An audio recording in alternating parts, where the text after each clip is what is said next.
شاید مجھ میں بھی کوئی خرابی ہے۔ کیا تم سب پیسے کے لیے بےتاب نہیں ہو؟ اگر ایسا ہے تو میں تمہیں تنقید اور برا بھلا کہوں گا۔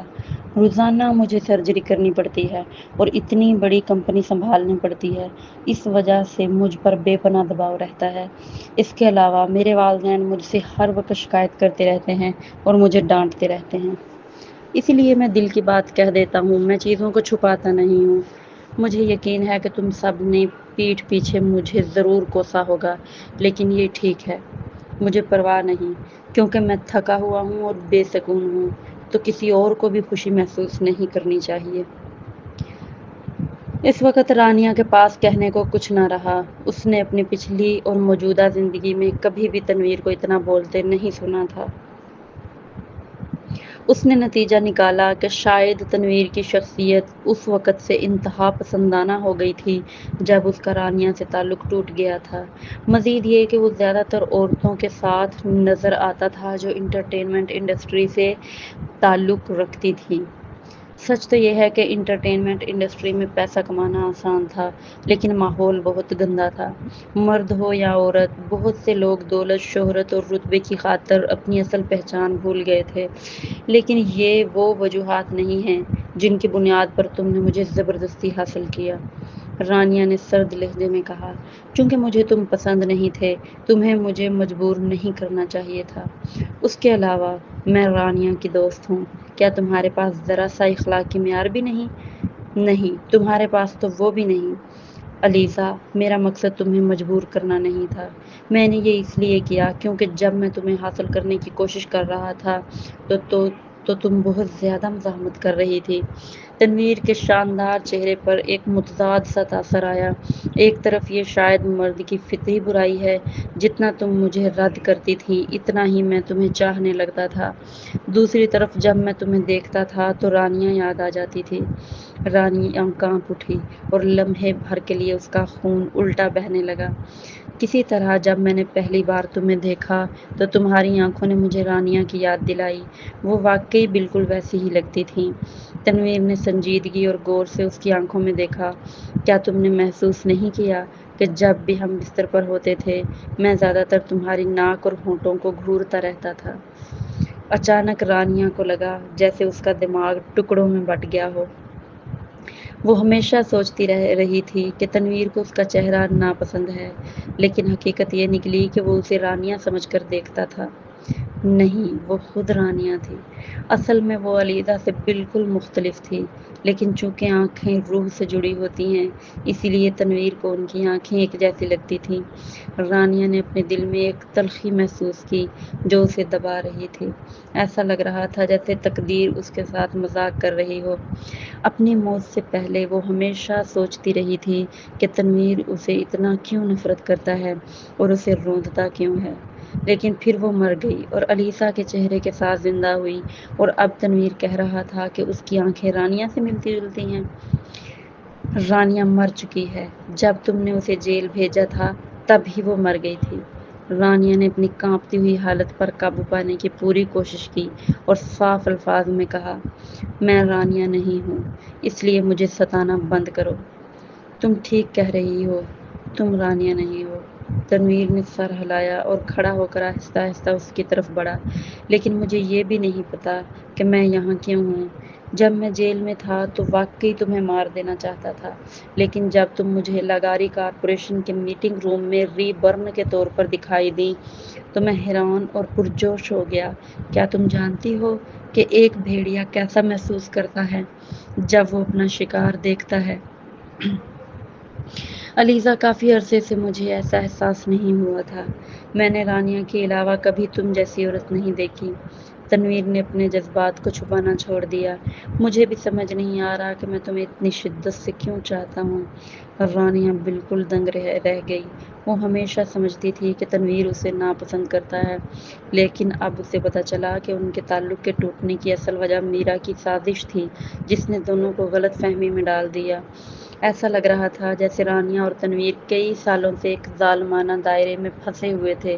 اگر وہ نہ مرتی تو شاید پچھتاتی۔ افسوس کرتی اور قسمت کو کوستی، لیکن حقیقت یہ تھی کہ اس کی نفرت نے کئی سالوں سے تنویر کے لیے اس کے جذبات کو دبا دیا تھا۔ تنویر ہی وہ وجہ تھا جس نے رانیہ کو رشتوں سے متنفر کر دیا تھا، بلکہ اس سے نفرت تک کرنے پر مجبور کر دیا تھا۔ آج رات تنویر نے جو کہا اس سے سچائی سامنے آ گئی، لیکن بس اتنا ہی تھا۔ علیزہ، پہلے کی باتوں کو ایک طرف رکھو، میرا خیال ہے ہم ایک اچھا جوڑ ہیں۔ تنویر کی پرکشش آواز اور موجودگی آہستہ آہستہ اس کے قریب آنے لگی، تاہم جیسے جیسے وہ قریب آیا اسے صرف رانیہ کی بے پرواہ آنکھیں دکھائی دیں۔ اس کا جسم اکڑ گیا اور اچانک وہ جھنجھلا سا گیا۔ کم از کم مجھے کچھ عزت ہی دے دو، آخر میں اچھا خاصا دکھنے والا ہوں، میری آواز اور جسم بھی برا نہیں ہے۔ دیر ہو گئی ہے، اگر آپ یہاں رکنا چاہتے ہیں تو مہمان کمرے میں سو سکتے ہیں، میں آج رات بہت تھکی ہوئی ہوں۔ یہ کہتے ہی رانیہ نے رخ موڑا اور اوپر سیڑھیاں چڑھ گئی۔ وہ اپنے نائٹ سوٹ میں تھی، اس کا سراپا کمزور اور نازک دکھائی دے رہا تھا، اس کی خوشبو ہوا میں بکھر گئی۔ اس کے وجود کو دیکھ کر بھی تنویر کے اندر کوئی جنسی خواہش پیدا نہ ہوئی، جو کہ حیرت کی بات تھی۔ اس وقت وہ غیر معمولی طور پر پرسکون تھا، شاید اس نے دل کی وہ بات کہہ دی تھی جو برسوں سے دل میں دبی ہوئی تھی، اس لیے وہ اب ہلکا محسوس کر رہا تھا۔ پھر بھی اس نے کبھی نہیں سوچا تھا کہ ایک دن علیزہ وہ عورت بن جائے گی جو اسے سب سے زیادہ سمجھ سکے۔ یہ احساس بھی برا نہیں تھا۔ تنویر نے ریک پر رکھی سرخ شراب کی طرف نظر ڈالی، ایک بوتل نکالی اور کھول لی۔ آدھی بوتل پینے کے بعد اس نے غسل کیا۔ نیچے والے باتھ روم میں مردانہ سامان موجود نہیں تھا، صرف ایک گلابی تولیہ ٹنگا ہوا تھا۔ تنویر کے پتلے ہونٹوں پر ہلکی سی مسکراہٹ ابھری، لگتا تھا میکس نے کبھی یہاں رات نہیں گزاری تھی۔ غسل کے بعد اس نے وہی تولیہ لیا اور خود کو خشک کیا۔ اس میں ہلکی سی تازگی بھری خوشبو تھی اور وہ فوراً سمجھ گیا کہ یہ علیزہ استعمال کر چکی تھی۔ جب تک وہ فارغ ہوا صبح کے تقریباً 3 بج گئے تھے۔ وہ اجنبی کمرے میں لیٹ گیا اور باوجود تھکن کے نیند نہیں آ رہی تھی۔ اوپر کمرے میں رانیہ کو بھی نیند نہیں آ رہی تھی۔ تنویر کے منہ سے نکلے ہوئے گریجویشن پارٹی، لیری اور میرا کے بارے میں الفاظ بار بار اس کے ذہن میں گونج رہے تھے۔ کیا ہوتا اگر میرا نے ان کے رشتے میں مداخلت نہ کی ہوتی؟ کیا تنویر اور اس کے درمیان کوئی اور انجام ہوتا؟ ان سوالوں کے کوئی جواب نہیں مل رہے تھے۔ کبھی کبھی وہ سوچتی کہ اس کی زندگی میں میرا جیسی پاگل عورت کو آنا ہی کیوں پڑا۔ میرا ہی وہ وجہ تھی جس کی وجہ سے شیرازی خاندان نے 3 زندگیاں کھو دی تھیں۔ رانیہ پوری رات سو نہ سکی۔ جب آخرکار اس کی آنکھ لگی تو وہ بھی آدھی نیند میں بے سکونی کے ساتھ۔ صبح کے تقریباً 7 بجے وہ اٹھی اور ناشتے کی تیاری شروع کر دی۔ ادھر تنویر کو پرندوں کی چہچہاہٹ نے جگا دیا۔ اس کے بعد اس نے ایک پتلون پہنی اور کمرے سے باہر آیا۔ کچن میں رانیہ نے اپرن پہنا ہوا تھا اور پین کیک بنا رہی تھی۔ یہ پین کیک اس نے سپر مارکیٹ سے خریدے تھے، بس انہیں گرم کرنا تھا، اوپر سیرپ، مکھن اور بیریز ڈالنی تھی اور پین کیک مزیدار تیار ہو جاتے۔ تنویر نے پین کیک کی طرف دیکھا، حالانکہ وہ کچھ وقت سے علیزہ کے ساتھ رہ رہا تھا، لیکن اس نے اسے شاذ و نادر ہی کھانا بناتے دیکھا تھا۔ میرے لیے بھی ایک بنا دو، تنویر اچانک اس کے قریب آ کر کان کے پاس بولا۔ اس کی آواز سن کر رانیہ کے ہاتھ کانپ گئے۔ وہ پلٹی تو دیکھا کہ تنویر نے کال والی سیاہ کیژول پتلون پہنی ہوئی تھی، لیکن اس کا اوپری جسم ننگا تھا۔ اس کی کمر مردانہ وجاہت سے بھرپور تھی، پٹھے سخت اور جسم پر واضح لکیریں تھیں۔ کریو کٹ بالوں کے ساتھ وہ ایک وحشیانہ کشش بکھیر رہا تھا۔ رانیہ حیران رہ گئی، تاہم شاید اس کی وجہ یہ تھی کہ وہ اچھی نیند نہ لے سکی تھی اور سر میں درد تھا۔ اس نے تنویر کی طرف آنکھیں گھمائیں۔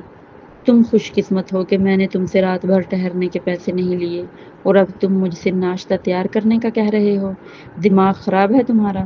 پھر اس نے پین کیک کو ترتیب دیا اور پلیٹ میں رکھ کر کچھ دودھ کے ساتھ ناشتہ ڈائننگ روم میں لے گئی۔ تنویر نے دانت پیسے، جب وہ اسے مزے سے کھاتے دیکھ رہا تھا تو خود بھی تھوڑا بھوکا ہو گیا۔ تمہارے باقی پین کیک کہاں ہیں؟ میں خود بنا لوں گا، پیسے بھی دے دوں گا، ٹھیک ہے؟ فریزر کی دوسری قطار میں ہیں۔ رانیہ نے کھاتے کھاتے لمحہ بھر سوچا اور پھر جواب دیا۔ تنویر نے فوراً ایک پین کیک نکالا اور بنا لیا۔ اس کے بعد وہ ڈھٹائی سے فریج سے دودھ کی بوتل نکال لایا۔ اوہ لیزی،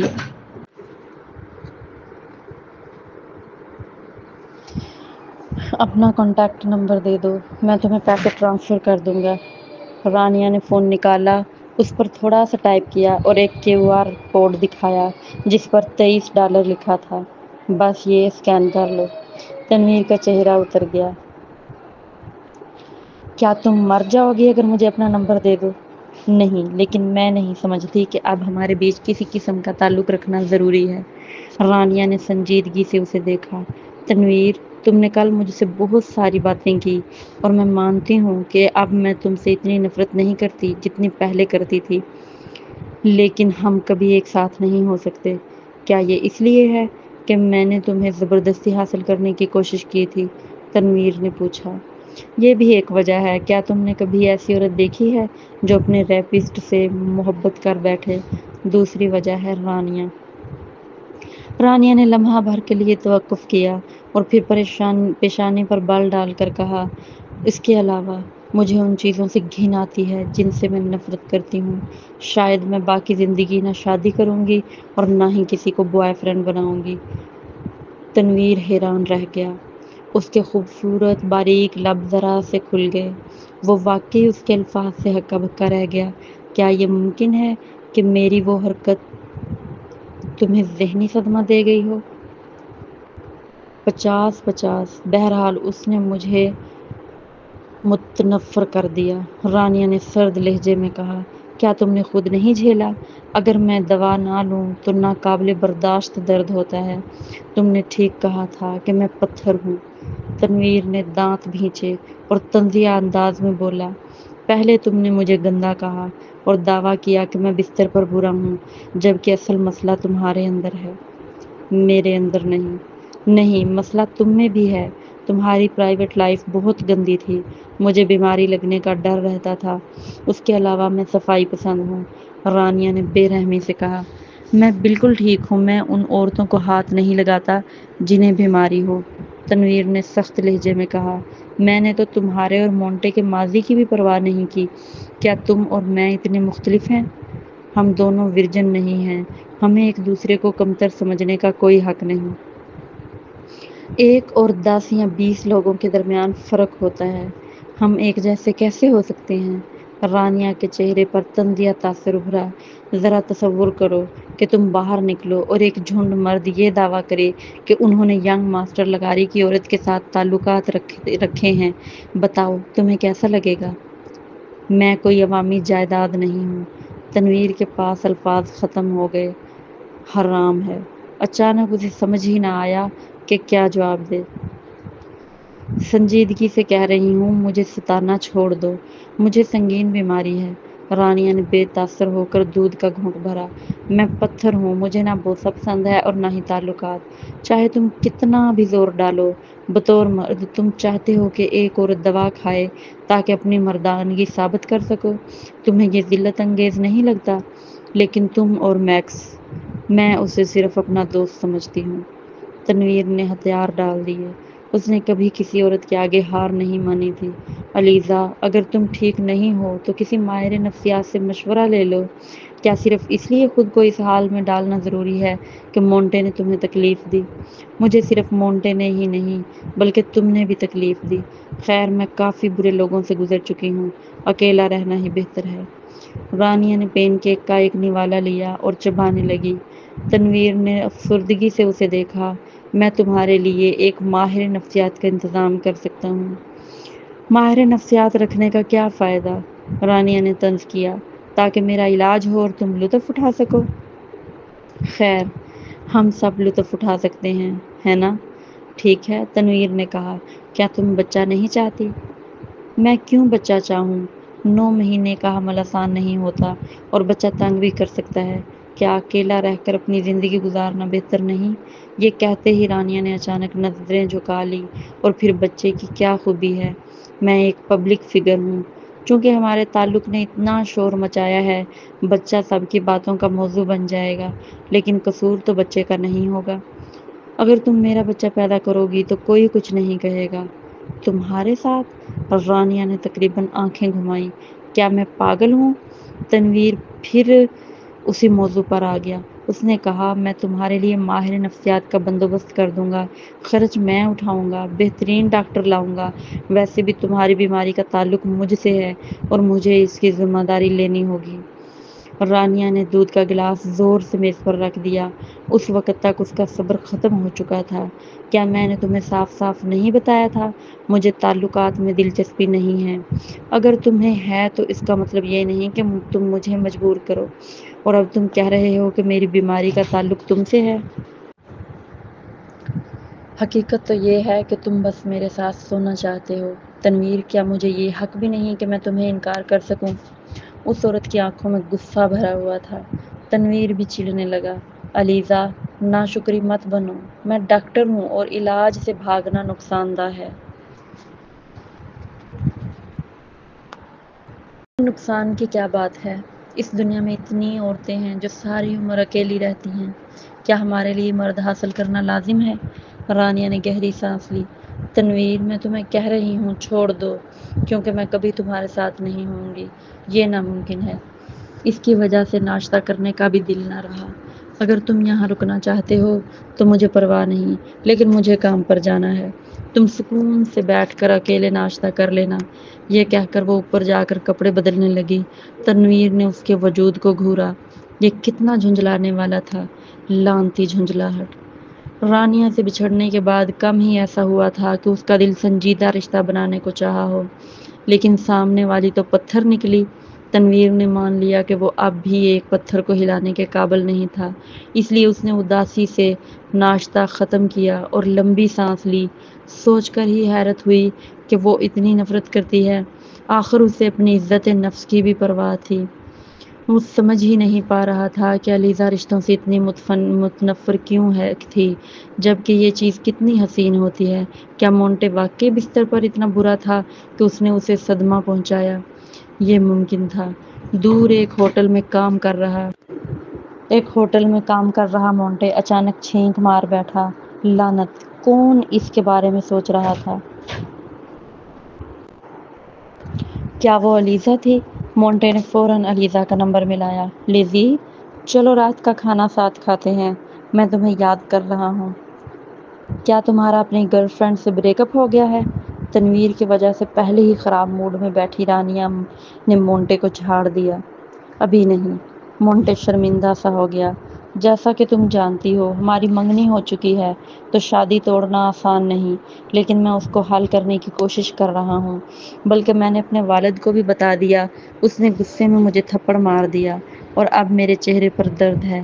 لیزی، تم آ کر میرے لیے مرہم کیوں نہیں لگا دیتی؟ رانیہ کا دل واقعی اسے سنبھالنے کا نہیں تھا۔ اس نے کہا، آج مجھے کچھ اور کام ہے۔ تم مجھے اپنا ایڈریس بھیج دو، میں مرہم پوسٹ کر دوں گی۔ مجھ سے زیادہ اہم اور کیا ہو سکتا ہے؟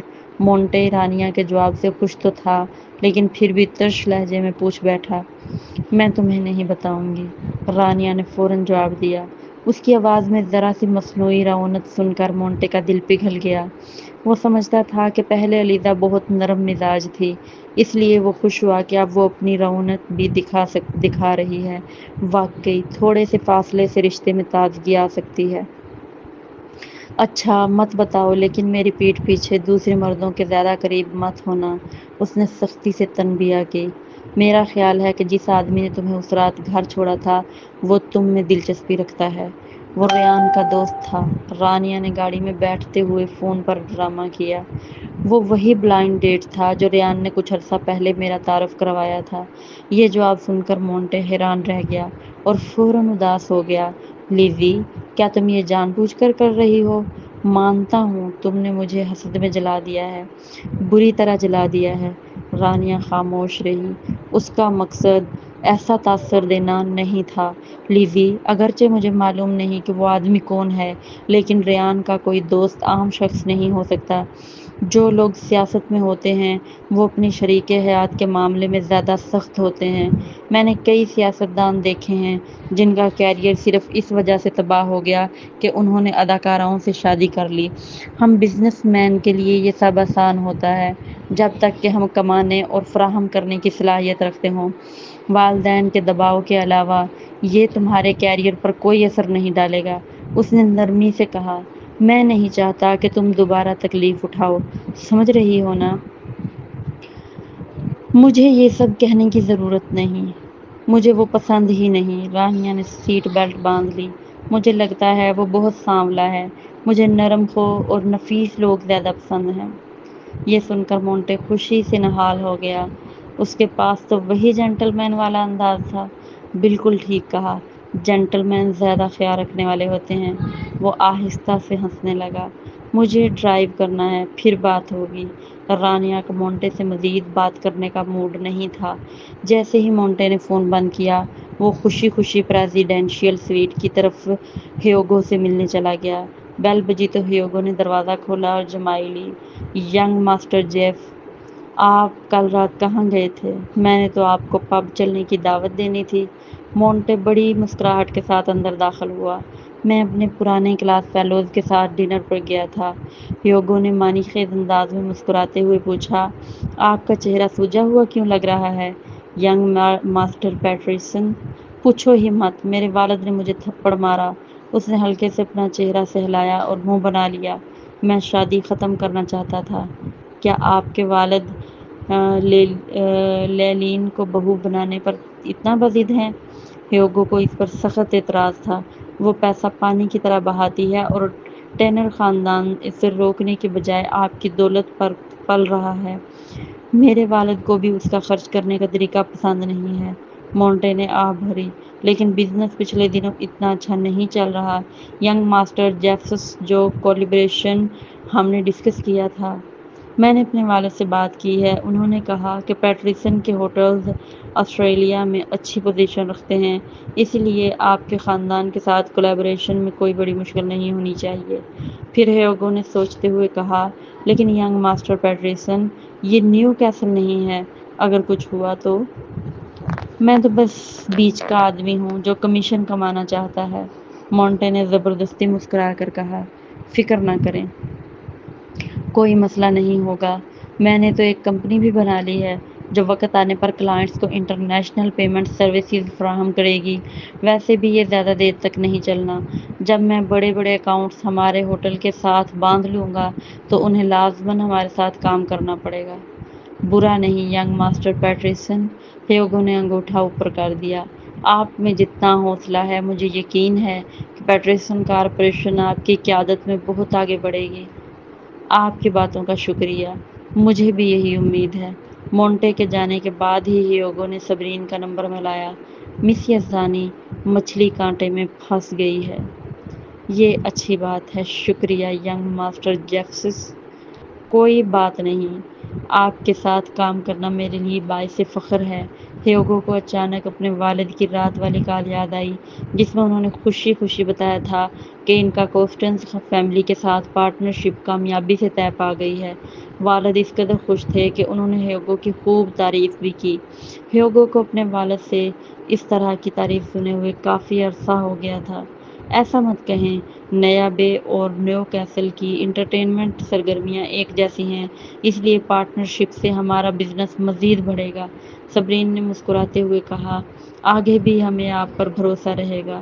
کوئی مسئلہ نہیں، جب مونٹے اپنی کارروائی شروع کرے گا تو میں آپ کو متعلقہ معلومات دے دوں گا، پھر آپ لوگ پولیس کو رپورٹ کریں گے۔ شکریہ۔ کال ختم ہونے کے بعد ہیوگو نے خوش دلی میں سگریٹ سلگایا۔ اس نے نہیں سوچا تھا کہ کینبرا آ کر اسے اتنے حیرت انگیز فائدے ملیں گے۔ اگرچہ وہ مونٹے کو کئی سالوں سے جانتا تھا، لیکن دونوں کی کوئی خاص دوستی نہیں تھی۔ شروع میں مونٹے نے اسے بہت سے فائدے پیش کیے تھے اور ہیوگو تذبذب میں تھا کہ پیٹرسن فیملی کے ساتھ کام کرے یا نہیں، لیکن اچانک اس کی ملاقات صبرین اور دوسروں سے مونٹے کے ذریعے ہوئی۔ ہاں، اسے اس وقت اور بھی زیادہ حیرت ہوئی جب اس نے دیکھا کہ صبرین اور علیزہ ایک دوسرے کے کافی قریب ہیں۔ پھر صبرین کے ذریعے سے پتہ چلا کہ علیزہ لگاری کارپوریشن کی شیئر ہولڈر ہے اور یہی مشہور ری بورن بھی ہے۔ آسٹریلیا کے لوگ شاید ری بورن کا نام نہ جانتے ہوں، لیکن جو لوگ امریکہ میں پڑھ چکے تھے وہ بخوبی واقف تھے۔ یاد کرتے ہوئے ہیوگو کو لگا کہ مونٹے کتنا احمق تھا جو ری بورن جیسی گرل فرینڈ چھوڑ کر ٹینر فیملی کی اس لڑکی کو چن بیٹھا جو صرف فضول خرچی جانتی تھی۔ اس سے بڑھ کر وہ یقین نہیں کر پا رہا تھا کہ مونٹے یہ بھی سمجھتا ہے کہ علیزہ ابھی تک اس پر قابو نہیں پا سکی۔ ہاں، مونٹے کو اب تک خبر نہیں تھی کہ علیزہ انتقام کے لیے پیٹرسن فیملی کو تباہ کرنا چاہتی ہے۔ تاہم وہ عورت کافی سخت مزاج تھی۔ مونٹے نے بس اسے چھوڑا تھا، مگر علیزہ اسے جیل بھیجنا اور دیوالیہ کرنا چاہتی تھی۔ تف ہے، مردوں کو بہتر ہے کہ اپنی عورتوں کے وفادار رہیں۔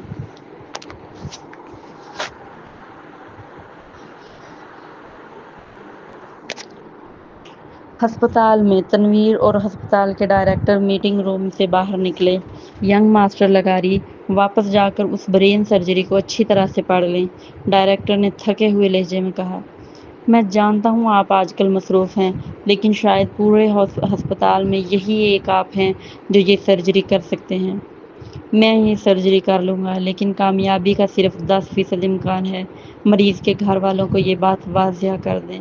اس کے بعد تنویر نے اچانک نفسیاتی شعبے کے ڈاکٹر لیون کو آتے دیکھا۔ ڈاکٹر لیون، کیا ہم ذرا بات کر سکتے ہیں؟ تنویر نے مؤدبانہ کہا۔ ڈاکٹر لیون فوراً تنویر کے ساتھ ایک طرف ہو گئے۔ آپ کیا پوچھنا چاہتے ہیں ینگ ماسٹر لغاری؟ ڈاکٹر لیون کے جھریوں بھرے چہرے کو دیکھتے ہوئے تنویر نے جھجکتے ہوئے گلا صاف کیا۔ کیا یہ نفسیاتی مسئلہ ہے؟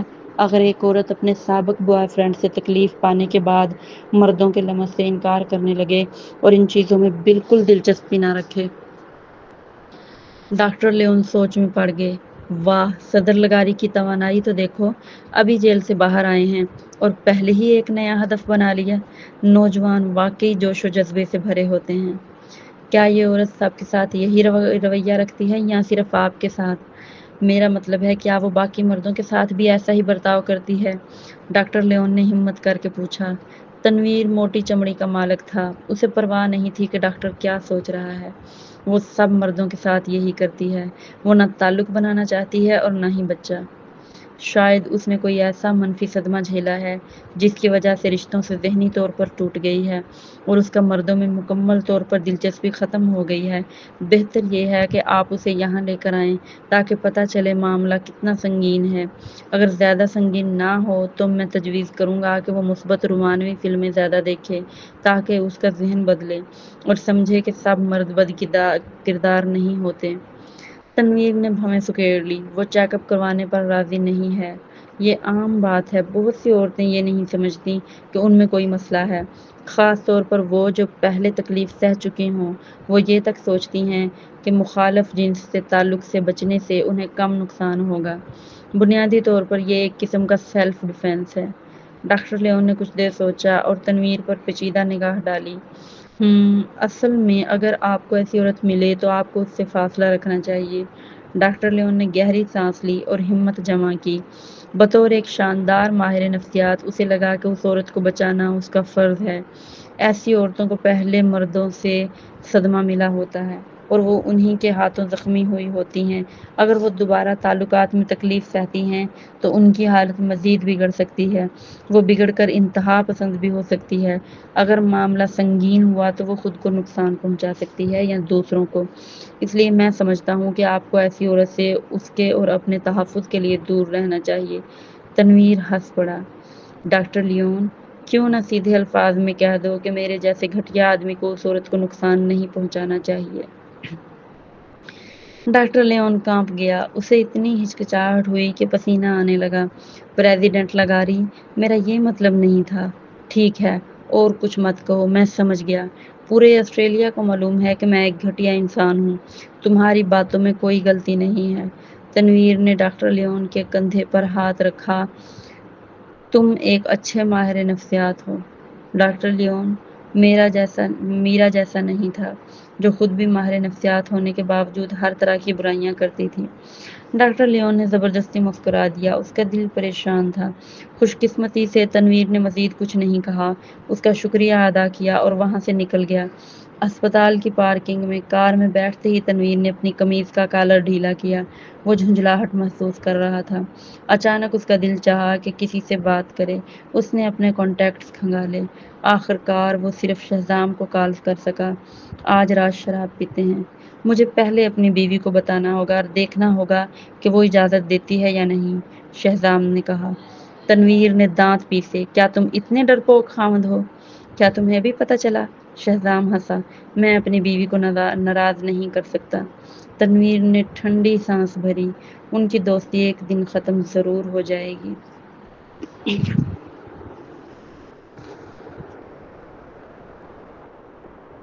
رات 8 بجے شہزام تب آیا جب تنویر کافی دیر سے بار میں بیٹھا ہوا تھا۔ اگر میرے پاس دل کا بوجھ بانٹنے کے لیے کوئی اور دوست ہوتا تو میں تم سے دوستی ختم کر دیتا۔ تنویر نے شراب کا گلاس بھرا، انگلی کی ہلکی سی حرکت سے گلاس شہزام کی طرف سرکا دیا۔ تو تمہیں واقعی اپنی بات کہنی ہے؟ شہزام نے گلاس کو کھیلتے ہوئے تھاما۔ چلو سناؤ، کیا بات ہے؟ لگتا ہے میں ہار مان لوں، تنویر نے پیچیدہ جذبات کے ساتھ کہا۔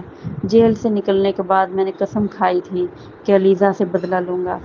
کوئی عورت مجھے ایسے بے وقوف نہیں بنا سکتی تھی جیسے اس نے بنایا۔ اس کے بعد وہ لاگاری کارپوریشن کی شیئر ہولڈر بن گئی۔ مجھے یہ دلچسپ لگا۔ اتنی عورتوں سے ملنے کے باوجود میں نے کبھی کسی کی تعریف نہیں کی تھی، وہ پہلی تھی۔ شہزام نے حیرانگی سے آواز نکالی۔ یہ تو محبت کی نشانی ہے، کسی عورت میں دلچسپی لینا اور اسے سراہنا شروع کر دینا۔ کیا تم سمجھتے ہو کہ میں محبت میں پڑ رہا ہوں؟ تنویر دنگ رہ گیا۔